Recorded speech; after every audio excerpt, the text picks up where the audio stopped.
ForgetYourRockout.com, and we're here with Subject 7. Hello. How you doing? Are you alright? How's it going? Not too bad. About by yourselves? Yeah, pretty good. We just come off stage about 20 minutes ago, half an hour. Pretty warm.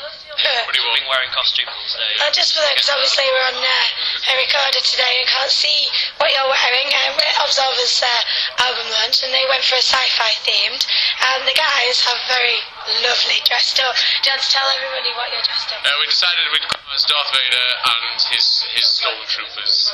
So three stormtroopers and one very interesting looking Darth Vader. So tell everyone about the set, obviously, for those people who've been unable to make it tonight. The set tonight, well, I feel like it went quite well. Obviously, we found it difficult to judge ourselves. It felt quite good. You know? Yeah. It's nice to be on quite a large stage, I suppose. We was able to make it quite personal to this particular gig because we have like a backing track sort of thing that Yes, at the beginning. like a nice big intro, and we was able to like make it nice and special for this particular gig. So we came on to the Imperial March. Why not? You know, this is like the kind of thing I've been waiting my whole life to come onto stage to the Imperial March. And now I have, and I was able to introduce Darth Vader himself onto the stage. So. Yeah, it's something we've always kind of fantasised about for years while we've been in band. Going, wouldn't it be great if, like, you know, we were stormtroopers, we had Darth Vader, and everything, you know, and then tonight we finally did it. You know, it was a bit cheap and stuff. We put it together like yesterday, but you know. As long as you guys have. No, I think that's what it's all about. Yeah. It looked good as well. It was really good though.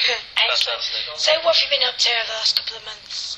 At the minute, well, we finished.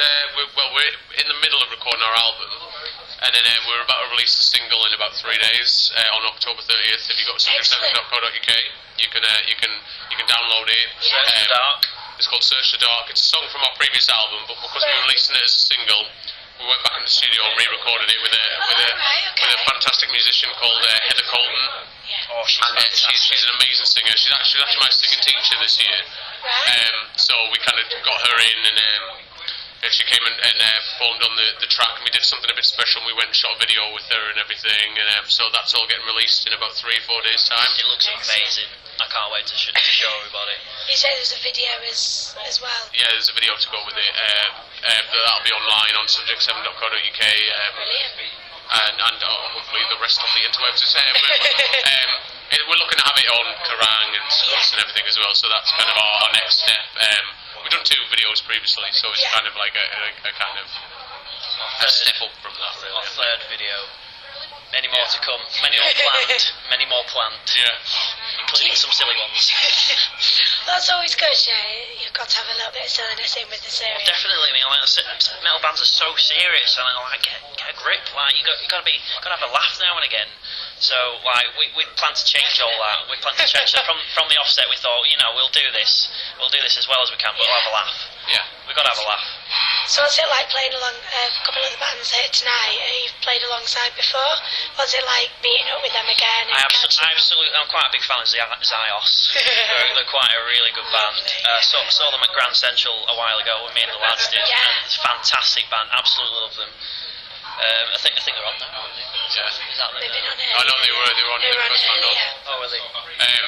And you know, we've obviously Absolver were quite interested to see what they do. We used to know them as View UK. We used to play with them quite a lot, so you know, it'd be nice to kind of see what they're doing now because we've never seen them live yet.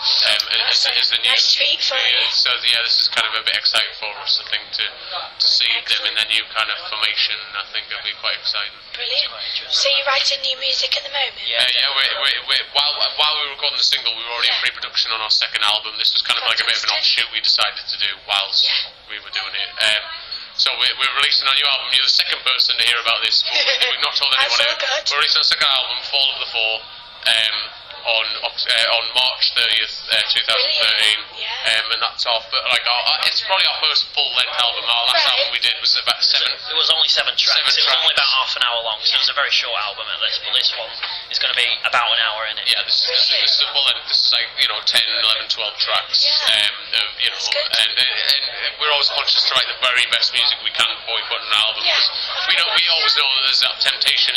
Once you've got 12 tracks, 10, 12 tracks, just to put an album out. And we kind of said, no, we don't want to do that. We want to be picking out of at least 15 to 20 tracks, and we've definitely got that. So we went away and we've written just a load of stuff, and then we've decided what's the best stuff and what's going on there, and I think that's kind of that's the exciting part of it. I think is picking these things out. And it's also like our first album, a bit of a concept album. It's got a story and stuff. Our first album was kind of about the people dealing with the end of the world. And this is kind of this is a bit of a sequel to it. It's kind of like, where do you go once that happens, kind of thing. So we're kind of looking at doing that. We've got some videos to go with it and things like that. We're hoping to release a special edition of the album that's kind of like a comic book and things like that. I mean, fantastic. So it's all stuff we really would love to do. It's just, do we have the time? We hope that we can. The plan is to release a special edition, like I say, with the comic and have these videos and stuff to go with it. So we're trying to create a kind of world that sits with our music, I guess, which has always been a really interesting approach to it, I think. We're quite productive in that way, really, like in throwing material out on videos. We do everything self-contained, we do everything by ourselves. Brilliant. We do our own recordings, we do our own music videos, we do our own promotion, because it just cuts out that middleman, and we find that is probably our way of doing. Well, yeah, we have more control as well. I think it comes to what we're going to do. If something doesn't work, we can make that decision to change that. And it makes us work faster, and I think it makes us work harder in some ways.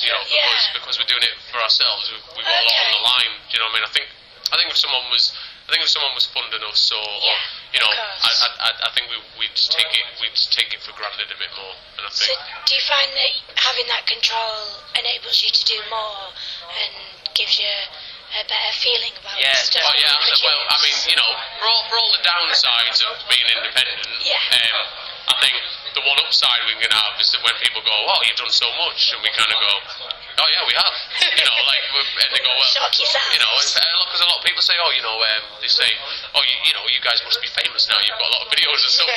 But it doesn't work like we kind of just go, no, we went out and we just kind of said, we are going to do this, and we're going to do this on our own. So we said, make it look and sound as professional as we possibly can. It took us an album to get that. Yeah, I think it's been a learning curve. Everything we release is better than the last. I think that's a better thing. I think once you have unlimited resources, you can only sound. So, you can only sound so good. You can only be so good. I think if you're limited to what you can do, then you're constantly pushing yourself to be that little bit better. Which means that every time someone's getting something that's an improvement on what came before. And I think that's really important as an independent band. I think that's kind of our strength. If we have a strength, that would be it. It would be that. We're independent and we try and do everything under our own sort of label, if you will, our own name. We try not to bring anybody else into it. Brilliant. Well, we look forward to the upcoming album, and hopefully you got some more tour dates booked. We're slowing down. Halloween's always really busy for us, so we tried not to play it all this year. Then we got offered this, and we're playing our hometown on the night before Halloween. And then we're premiering a film that me and Paul, I directed it, Paul wrote the score for it, called Slasher House. Forgot about that. So we're premiering a film, it's having its UK premiere on 30th of October over in Preston, like the cast and crew screening. But like I say, that's kind of a big part of the band and stuff. We all kind of group together to kind of make things like that happen. So this is our first feature project that we've done, and it's kind of. So is that something you've all done, or just? Well, I mean, everyone's been involved at some point down the road. Right. It was something I set up about 2 years ago, and then Paul came in over the last few months. This is the organ grinder of the entire operation. It's been fantastic what he's been able to churn out. This is partly the reason why we're so self-contained. Because we do the movie things as well. We've got all the sound and we've got all the picture elements. Definitely. So it really does work well with what we do. It's fantastic. Well, apart from that, I mean, we're playing with ex-Terrorvision guys. They're called Hellbound Hearts on the 8th of November over in Stockport. Thank you. And then there's a rumbling that we might be playing with Anvil in December, but we don't know whether that's actually true. So that's a bit of a watch this space and let's see what we've been told that we're booked on. We've been told the headliner is Anvil, but it's all been. We don't know whether that's actually the case. That's the venue in Dumfries. Yeah, so that's in Dumfries. We've gone up there to play, hopefully, with Anvil, maybe. We played up there a few months ago with a load of very, very talented bands. It was amazing, so we're happy to go back either way. Well, we wish you luck with the rest of your tour and obviously with your premiere of your film as well. Thanks very much for talking to us today. Thank you very much.